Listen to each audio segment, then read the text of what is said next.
Puji Tuhan, Salam Bapak Ibu yang dikasihi oleh Tuhan Yesus Kristus. Doa saya selalu untuk Anda yang mendengarkan renungan harian ini selalu diberkati oleh Tuhan, selalu dalam berkat, pertolongan, dan penyertaan kita. Tuhan kita senantiasa ada dalam setiap kehidupan, bahkan setiap aktivitas kita. Bapak Ibu yang dikasihi oleh Tuhan Yesus, hari ini saya akan menyampaikan tentang apa yang disebut pengertian menerima Yesus. Banyak orang Kristen merasa sudah menerima Yesus hanya karena telah memeluk agama Kristen. Mereka menyamakan pengertian menerima Yesus dengan memeluk agama Kristen. Sejatinya, pengertian menerima Yesus tidaklah hanya demikian. Pernyataan menerima Yesus dengan ucapan bibir belumlah berarti telah menerima dengan benar. Hal ini sama kasusnya dengan fenomena kalau seseorang dalam pemberkatan nikah telah menyatakan mengaku menerima pasangannya, ini bukan berarti mereka sudah benar-benar saling menerima sebagai pasangan suami istri. Dalam perjalanan hidup, melewati segala kejadian dan masalah, barulah dapat dibuktikan bahwa mereka benar-benar saling menerima. Demikian pula dengan hal menerima Yesus, tidak cukup dengan pengakuan bibir. Pertama, menerima Yesus berarti mengakui bahwa dia adalah penguasa yang dipercayai Allah atau Bapa yang memiliki jagat raya ini untuk memerintah sebagai Tuhan. Di dalam Yohanes pasal yang pertama ayat 11 dan 12 tertulis, ia datang kepada milik kepunyaannya, tetapi orang-orang kepunyaannya itu tidak menerimanya.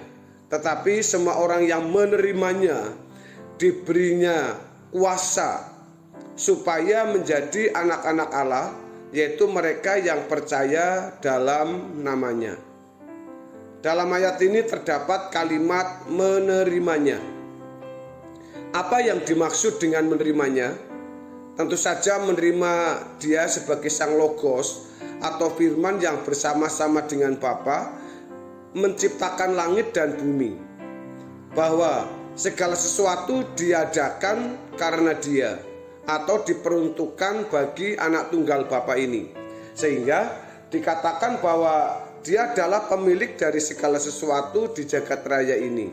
Saudaraku, menerima dia berarti mengakui bahwa dia adalah Tuhan atau Tuhan dan majikan yang harus ditaati, yang kepadanya segenap hidup dipersembahkan untuk melayani dia.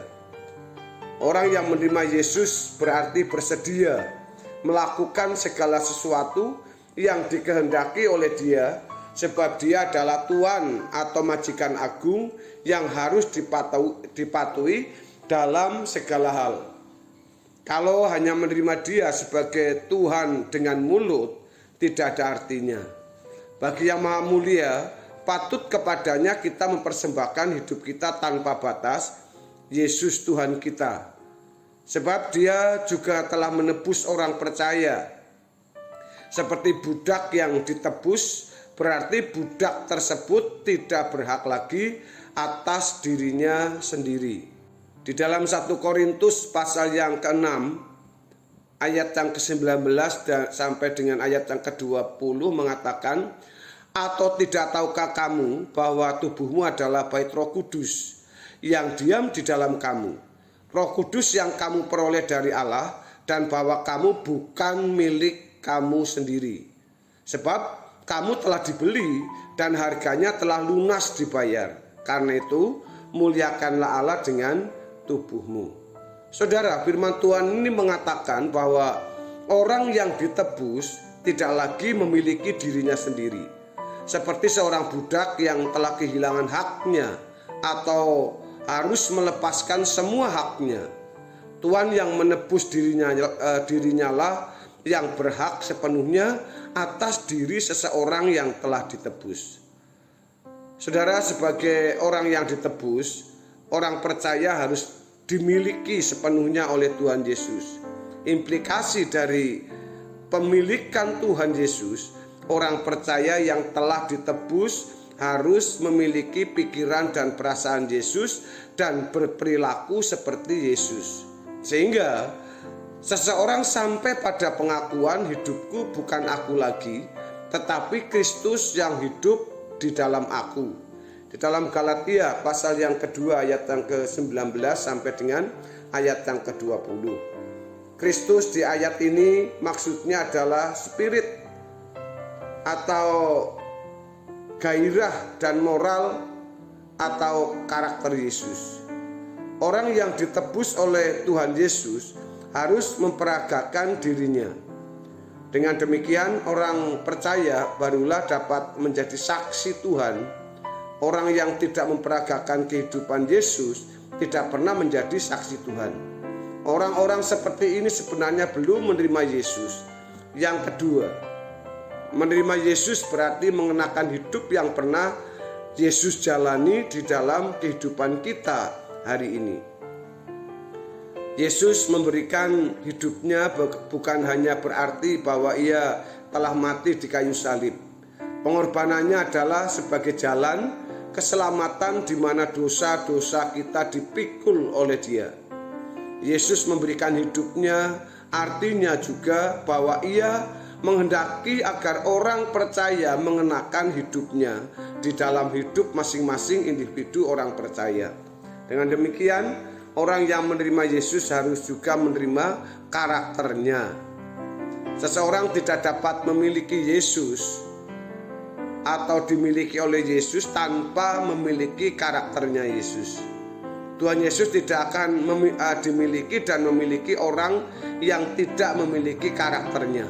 Dengan demikian, orang yang mengaku telah menerima Yesus dan memiliki Dia dalam hidupnya dapat ditunjukkan dengan perilakunya yang semakin seperti Yesus. Perilaku seperti Yesus ini dapat dilihat atau dibuktikan dengan perilakunya yang tidak menyakiti sesama. Pada dasarnya keselamatan adalah proses di mana seseorang dikembalikan ke rancangan Allah semula. Gambar rancangan Allah semula adalah Yesus. Dia adalah model atau prototipe dari manusia yang dikehendaki oleh Allah.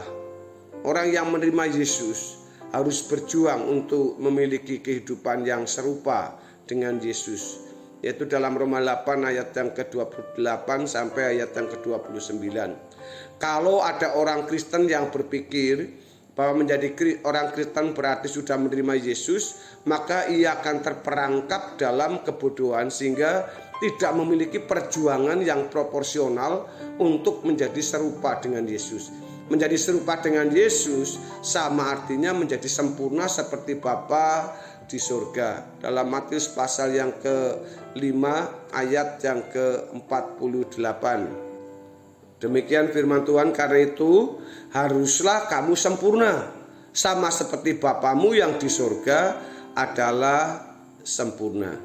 Maka Bapak Ibu, kita sebagai anak-anak Tuhan tidak ada konsep lain kecuali kita menjadi sempurna seperti Bapa dan serupa dengan Yesus sebagai gambaran, sebagai teladan hidup kita yang harus kita lakukan, yang harus kita praktekkan.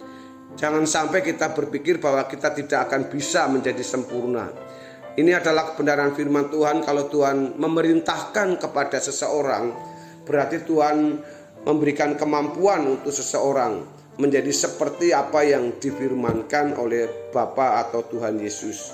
Saudara-saudara yang terkasih dalam Tuhan Yesus Kristus, dari kebenaran ini kita semua dituntut, atau dalam hal ini kita dituntut dan dibutuhkan satu perjuangan yang sangat berat.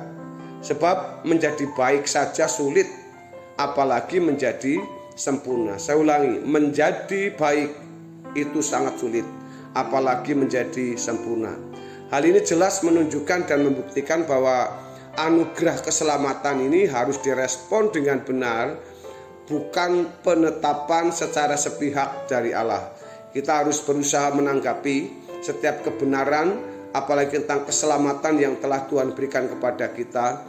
Maka firman Tuhan mengatakan kita harus mengerjakan keselamatan yang menjadi bagian kita untuk meresponi setiap keselamatan, setiap iman kita yang telah kita terima dalam keselamatan ini melalui iman kita, supaya kita bukan hanya sekedar jadi orang yang percaya hanya secara nalar, tetapi dengan sikap yang benar-benar yang kita lakukan setiap hari, yang bisa dirasakan, bisa dinikmati oleh semua orang. Bapak Ibu, kiranya kebenaran firman Tuhan hari ini memberkati kita semua dan menjadi semakin mengerti tentang apa yang dimaksud dengan pengertian menerima Yesus. Tuhan Yesus memberkati kita semua. Amin.